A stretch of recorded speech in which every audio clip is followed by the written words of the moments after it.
అందరికీ మహాశివరాత్రి శుభాకాంక్షలు. ఇంక ఇంట్లో దేవుడికి దండం పెట్టుకొని గుడికి వెళ్ళిన మా ఆయన, నేను, పిల్లలిద్దరు. పోయినసారిలాగా ఇక్కడ శివలింగాలకి పంచామృతాలతో అభిషేకం చేసినాము. అదేం వీడియో తీయలేదు. ఫుల్ రష్ ఉంది గుళ్ళు అందుకని.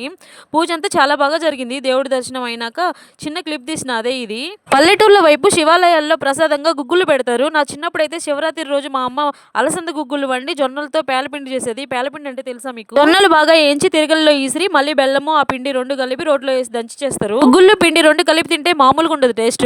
ఊరికి 3 కిలోమీటర్ల దూరంలో శివాలయం ఉంది. అక్కడికి వెళ్లే వాళ్ళం అందరం చిన్నప్పుడు. ఇక్కడైతే క్వింటాల్ ఉడకబెట్టిన గుగ్గుళ్ళు వచ్చిన భక్తులకు ప్రసాదం లాగా పెడతారు. ఇప్పటికి కూడా ఇంట్లో పెట్టిన ప్రసాదం అక్కడ పెట్టిన ప్రసాదం తిని అసలు అన్నమే తినబుద్ధి అయ్యేది కాదు.